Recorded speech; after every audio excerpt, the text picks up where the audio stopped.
Hanımefendiler ve beyefendiler, Los Angeles'tan herkese selamlar. Bugün yine aslında başka bir videoyla YouTube'da olacaktım ama son 20-25 gündür, bir aydır diyelim, ciddi bir mail trafiğimiz var. Türkiye'den arkadaşlarımdan mailler alıyorum. Her dönem alıyordum bunları ve konuşuyorduk zaten karşılıklı ama bu dönem biraz arttı. Ve herkeste bir motivasyon eksikliği, bir motivasyon sıkıntısı fark ediyorum. Ve iş bulma ile ilgili, sektöre nasıl girerimle alakalı çokça soru var içlerinde. Bunları çok iyi anlıyorum. Zamanında benim de yaşadığım problemler. Lakin bazı konulara açıklık getirmek istiyorum ki bunlar size sonradan hayal kırıklığı yaratmasın. Bunları önemli buluyorum. O yüzden burada anlatacağımız böyle teknik konularla ilgili çok içerik var ve daha hazırlayacağım şeyler de var. İş oraya gelmeden önce biraz iş mantalitesi, motivasyon vesaire konularını bir açalım. Hiç kimse hayal kırıklığına uğramasın. Hiç kimsenin beklentileri realitenin dışında olmasını istiyorum. Dolayısıyla böyle bir konuyu konuşmak istiyorum. Biraz uzun olabilir belki. Videonun ilerleyen dakikalarında dünyada global işlerde nasıl yer edineceksiniz, sektörde nasıl yer edineceksiniz konusunda birkaç içerik vereceğim size. Benim öğrencilik zamanlarından beri yaptığım ve hala yapıyor olduğum, başvurular nasıl yapılır, portfolyolar nasıl hazırlanır gibi ufak detaylar anlatacağım size. Bunları uygularsanız eminim ki şu an olduğunuz durumdan daha ileriye taşıyacak sizi. O yüzden bu konuyu çok önemli bulduğum için lütfen burada anlattığım her şeyi dikkate alın ve atlamadan izleyin. Öncelikle motivasyon konusundan başlayalım. Şimdi ne yapmak istediğine karar vermiş, ne yapmak istediğini bilen birinin motivasyonunun düşmesi diye bir şeyi ben kabul etmiyorum. Motivasyon düşmesi dediğimiz nedir? Bir amacın var, bir şeyler yapmak istiyorsun ve bunun için gerekli içsel gücü mü bulamıyorsun? Motivasyon kaybından neyi kastediyoruz? Bunu anlamakta biraz zorlanıyorum açıkçası. 25 küsur senedir sektörün içindeyim. Hiçbir dakikada motivasyonum düştü, motivasyonumu kaybettim diye bir şey düşündüğümü hatırlamıyorum.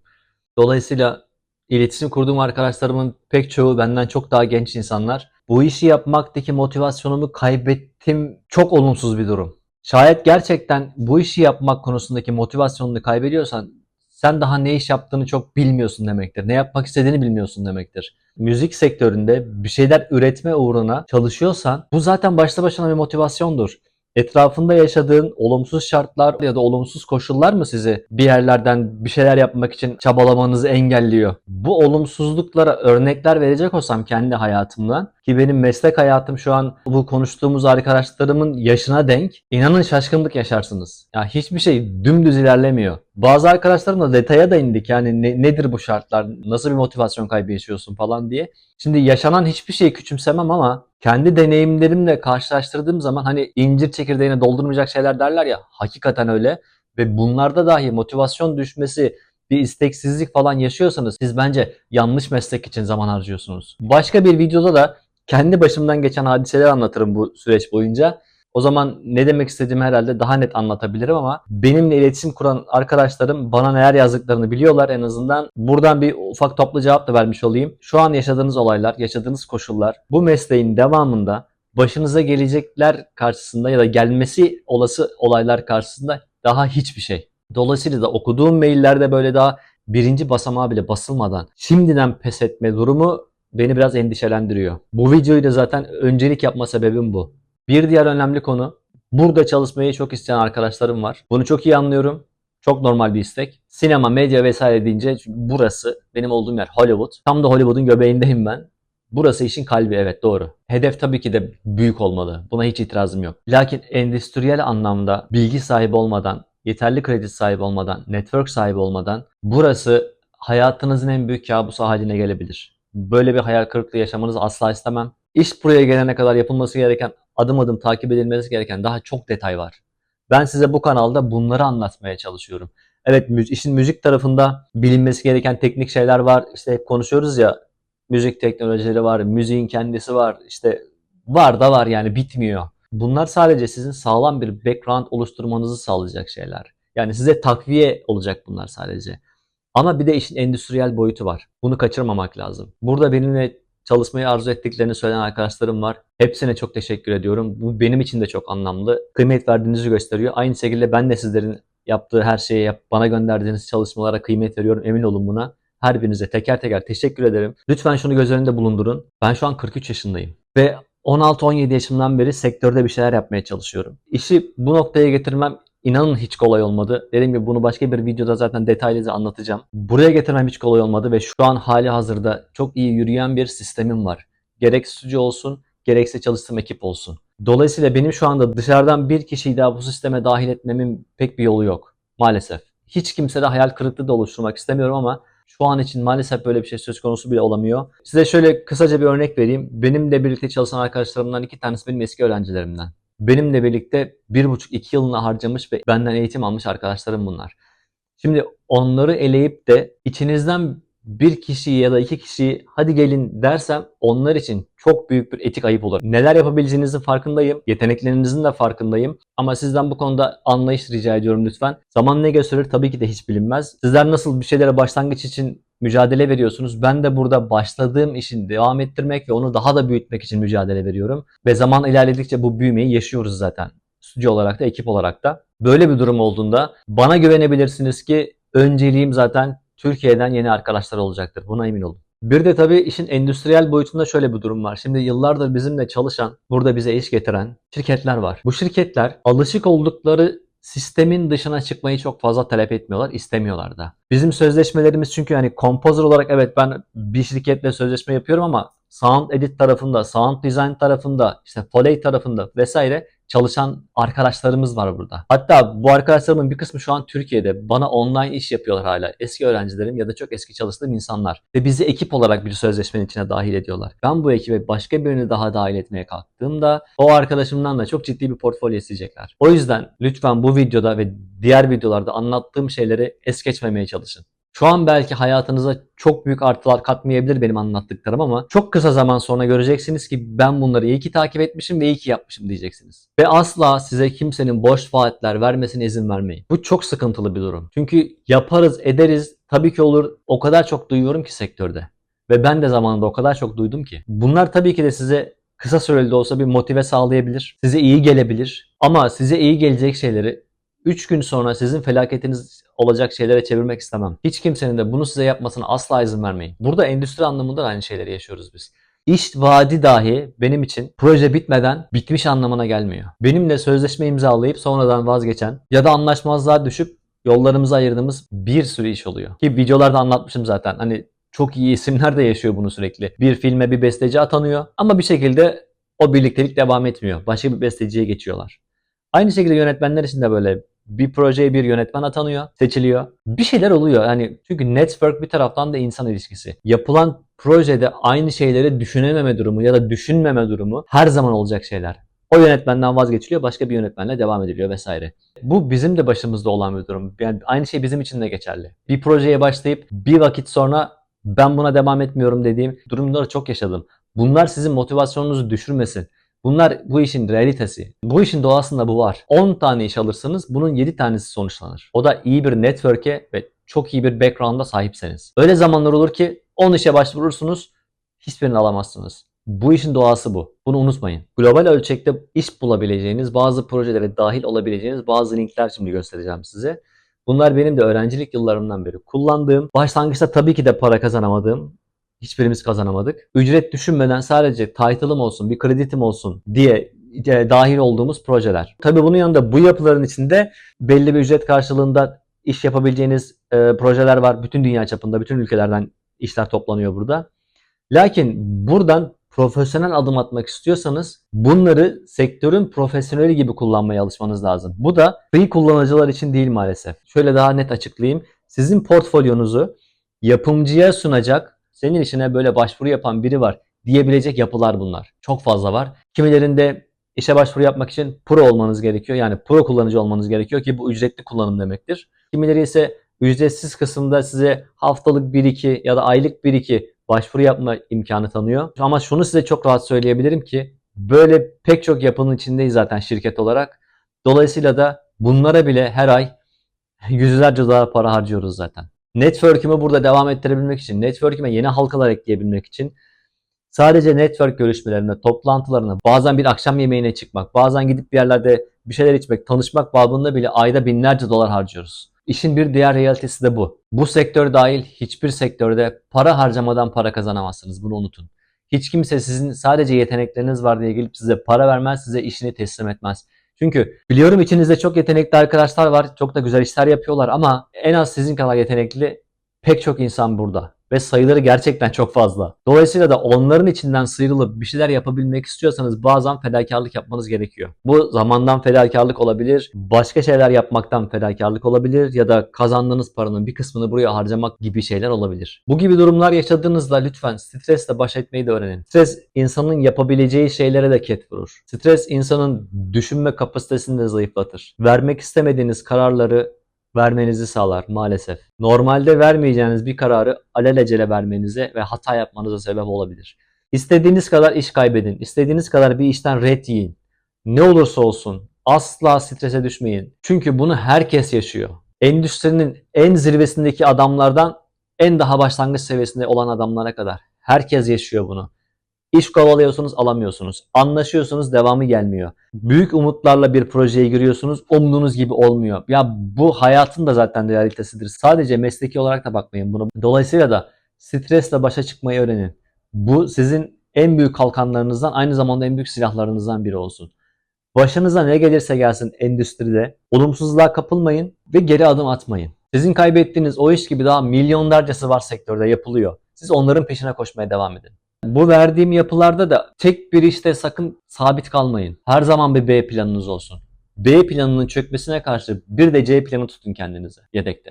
Bir diğer önemli bulduğum tavsiye de şu. Sektörün büyüklerine hiçbir zaman ulaşmaya çalışmayın. Şansınız çok düşük. Bakın imkansız demiyorum. Hiçbir şey imkansız değildir ama var olan şansınızı, var olan zamanınızı böyle şeylerle harcamayın. Burada ne demek istiyorum? İşte örnek verelim. Steven Spielberg'e mail atmak size hiçbir şey kazandırmayacak. Çünkü o adamın da zaten yıllardan beri devam eden bir düzeni var. Bir çalışma düzeni var, bir ekibi var, bir network'ü var. Ona gelen bir maille her şeyin değişeceğini düşünüyorsanız büyük yanılgıdasınız. Bunu yapmayın kendinize. Siz geleceğin Spielberg'lerini kendiniz bulmaya çalışın bu tarz yapıların içinde, etrafınızda. Bu adam gelecekte çok başarılı bir yönetmen olabilir. Ben de gelecekte çok başarılı bir müzisyen olmak istiyorum. Burada bir kolektif yapı kuralım. Şimdi o bana bedava iş yapsın, ben ona bedava iş yapayım. Problem değil. Ortaya bir iş çıkartalım. Ama yarın öbür gün ikimizden birinin şansı illaki dönecek ya da belki beraber dönecek. İşte o zaman Spielberg ve John Williams gibi bir ikili olmuş olursunuz birlikte çalışaraktan. O bütün kıymetli vaktinizi hayal kurmak yerine böyle şeylere odaklayın. Emin olun ki çok daha fazla kazançlı çıkacaksınız. Şimdi size her şeyden evvel bir portfolyo yapmanız gerektiğini söylemiştim daha önceki videolarda. Bugün aynı şeyi tekrarlayacağım. Portfolyo sitesi, bir web sitesi sizin için çok önemli, çok elzem bir konu. Bunun nedenine gelince sizin herhangi bir yere başvuru yaptığınız zaman bir yapımcı, bir yönetmen sizin kim olduğunuzu görmek ister, ne yaptığınızı bilmek ister. Kendisinden örnek vereceğim. Benim site çok güncel halde değil şu an. Bu hafta sitenin de güncellemesine başlayacağız. Ama çok basit bir portfolyo sitesi bile sizin işinizi görecektir. Bir giriş sayfası olacak tabii. Aşağıda benim yaptığım işlerin bazı afişlerini falan görüyorsunuz ki hepsini koymam mümkün değil zaten. IMDb'de hepsi olduğu için burada tekrar aynı şeyleri göstermeye gerek görmedim ben. Bir biyografi sayfası ekleyin. Kendi özgeçmişinizi yazdığınız bir biyografi sayfası ekleyin ki uluslararası işler peşine koşacaksanız şayet global ölçekte Türkçenin yanında İngilizceyi de kullanmanızı tavsiye ederim. Benim sitemde Türkçe seçeneği yok. Ben sadece İngilizce üzerinden gidiyorum. Burada ne var başka? İşte bugüne kadar kazandığım bazı ödülleri, önemlilerini burada paylaştım. Ödül kazanmış işler. Bunlar da tek tek görüyorsunuz zaten hepsini. Bir tane listen sekmesi var. Buraya da dilediğiniz gibi player istediğiniz yerden ekleyebilirsiniz. Sitenin kendi tasarımına ekleyip parçalarınızı siteye ekleyebilirsiniz. Ben buraya YouTube'dan bir tane player koydum. Tasarım konusunda kimse size hiçbir şey söylemeyecektir. Tasarım tamamen sizin özgürlüğünüze kalmış bir durum. Yeter ki yaptığınız işleri sergileyebilin. Bunun dışında aşağıda bir tane Spotify'dan karma oluşturduğum 100 parçalık bir tane player eklemişim işte. Sosyal medya bağlantılarım vesaire hepsi burada. Biz Amerika'daki yapıda iki şirket bir aradayız. Kaan Medya aynı zamanda Kalli LLC Amerika'da kurucu ortaklarımızdan bir tanesi. Diğer Digital Entertainment zaten benim kendi şirketlerimden bir tanesi. Buradan bütün sosyal medya bağlantılarından bana ulaşabilirler. Buradan da direkt IMDb sayfama gelip video portfolyomu izleyebiliyorlar. Aynı şey zaten ana sayfamda da var web sitesinde. Burada yapmış olduğum bütün işleri vesaire görebiliyorlar. Bu kadar bir sayfa zaten yeterli. Şimdi gelelim iş kovalayacağımız web sayfalarının ilkine. Mendy.com. Ben bunu 2008-2009 yılından beri aşağı yukarı kullanıyorum. Gördüğünüz gibi kendinize buradan farklı alanlar seçebiliyorsunuz. İngiltere, Avustralya, Amerika, Kanada, bütün dünyadan global ya da Hindistan vesaire gibi ülke seçebiliyorsunuz kendinize. Ben genelde international bütün işlere göz atıyorum burada. Sadece müzisyenler için de değil bu arada. Film sektöründe departmanınız ne olursa olsun. İşte aktörler var, oyuncular. seslendirme sanatçıları, voice over artist, şarkıcılar, işte dansçılar, tiyatro sanatçıları, çocuk aktörler için ayrı bir bölüm var. Post prodüksiyon çalışanları da burada kendine iş bulabiliyor. İşte color correction yapanlar, kurgu yapanlar, her türden. Zaten altta görüyorsunuz bakın. Film ve TV production işleri var burada. Tiyatro profesyonelleri için işler var ve müzik profesyonelleri için işler var. Şimdi burada ben login oldum. Burada Jobs sekmesinde bakın farklı farklı alanlar göreceksiniz. Müzik profesyonellerinin verdiği iş ilanları burada sıralanıyor. Tıklayalım işte İngiltere'den, Amerika'dan, Kanada'dan vesaire. Worldwide tıkladığınız zaman bütün dünyadan böyle iş ilanları göreceksiniz. Ne aradıklarını da burada görüyorsunuz. İşte müzik yönetmeni arıyor ve burada işin açıklaması var. Bunlar paid ya da unpaid olarak ikiye ayrılıyor. Bakın burada yazıyor zaten paid, ödemeli bir iş yani ücretli bir iş, ücretli birini arıyor. Tabii bu paid işleri bulmanız için benim gibi pro kullanıcı olmanız gerekiyor. Aksi halde genelde unpaid işler yani sadece kredi oluşturmaya yönelik işler buluyorsunuz. Benim genelde takip ettiğim yer film ve TV production kısmı. Bakın mesela bir reklam çekimi için Los Angeles, Kaliforniya'da. Benim burada. Komedi yönetmeni arıyor. Teknisyen arıyor. Set için çalışacak. Bunların bazılarında non-union dedikleri lokal olmayan, bütün dünyadan başvuruları kabul eden yerler. Union dediği yerler o ülkenin içinde hani dışarıdan sizi buraya getirtemeyiz. Bu ülkeden birilerini arıyoruz. Bulunduğumuz ülkeden birilerini arıyoruz'a geliyor iş. Onun dışında bakın video editör. Mesela video editör arıyor. Nationwide. Nationwide işte işveren neredeyse US, Amerika'da. Nationwide dediği için Amerika içinden birini arıyor. Video editör, kurgucu yani.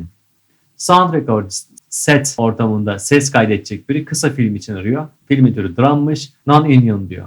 Yani dışarıdan birini getiremem. Muhtemelen çok yüksek bütçeli bir iş değil zaten. O yüzden senin yol masrafını vesaire karşılayamam. Ben İngiltere içinden birini arıyorum diyor. Zaten sound recordist sonuçta oraya gitmeniz gerekiyor. Aksi halde yapamazsınız o işi. Filmin içeriğini falan anlatıyorlar kısaca. Prodüksiyon asistanı arayan var, kamera operatörü arayan var. Sound mixer, recordist arayan var. Ama buradaki sound mixer'i ve recordisti karıştırmayın. Sound mixer post prodüksiyondaki sound mix değil. Kayıtçıyla birlikte aradığı için boom operatörü ve o boom'dan alacağı sesi mikserde kaydedecek olan set sesçisi demek bu. Los Angeles, Kaliforniya'da. Benim burada mesela. Sound teknisyeni, işte saç makyaj sanatçısı arıyor Los Angeles, Kaliforniya'da. Makyaj, işte plastik makyaj falan tarzı şeyler yaptıracaklar.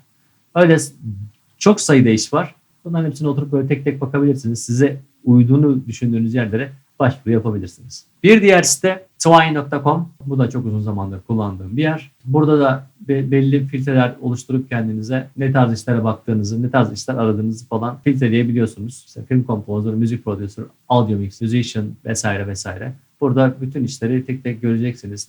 Kim ne arıyor. Kendinize uygun bulduklarınızı gene işaretleyip açık bir istersen open job yazıyor ve popüler diyor. Popüler sayı olarak fazlaca başvuru almış olan işler. İşte remote diyor. Uzaktan çalışma olur. İlla ki benim olduğum yerde olmana gerek yok diyor. Ondan bakın Pakistan'dan bile iş var. Japonya'dan iş var. Küçük bir iş bu muhtemelen. $300 gibi bütçe vermiş. İşte $1000 gibi bütçe verenler var. Farklı farklı bütçeler var. Hiç bütçesi olmadığı halde free bir şeyler arayanlar da var. Pop songwriter, singing producer, pop şarkı yazarı, yapımcı arıyor. Artist management for singer career. Bir şarkıcının kariyeri için sanatçı menajeri arıyor. Vesaire vesaire. Çok sayıda müzik işi bulabilirsiniz buralardan da. 24 tane iş teklifim varmış şu an. Bunları bir bakmam gerekiyor. 24 tane mesaj gelmiş bana. Burada sizin çünkü bir portfolyo sayfanız oluyor ve insanlar gelip siz başvuru yapmasanız bile size teklif gönderebiliyorlar. Portfolyonuz var. Kendinize bir CV hazırlayın, bir portfolyo sitesi hazırlayın ki bu insanlar siz başvuru yaptığınız zaman ya da sizi buldukları zaman sizi değerlendirebilecekleri, sizi tamamen görebilecekleri, tanıyabilecekleri bir alan verin insanlara. Hepinize bol şans diliyorum. Dediğim gibi şu anda cevaplamam gereken çok fazla mail var gerçekten. Şu an çalıştığım birkaç proje yüzünden de çok vakit ayıramıyorum ama bana ulaşmış arkadaşlarımın hepsi zaten kendilerini bilirler. Hepinize tek tek dönüş yapacağım, hiç merak etmeyin. Umarım biraz fikir verebilmişimdir, biraz aydınlatıcı olmuştur bu konuşmam. Bu konuda sorularınız varsa lütfen videonun altında belirtin. Bundan önceki ve bundan sonraki videoları da lütfen dikkatlice takip etmeye çalışın. Ben birilerine faydam olsun diye uğraşıyorum sadece.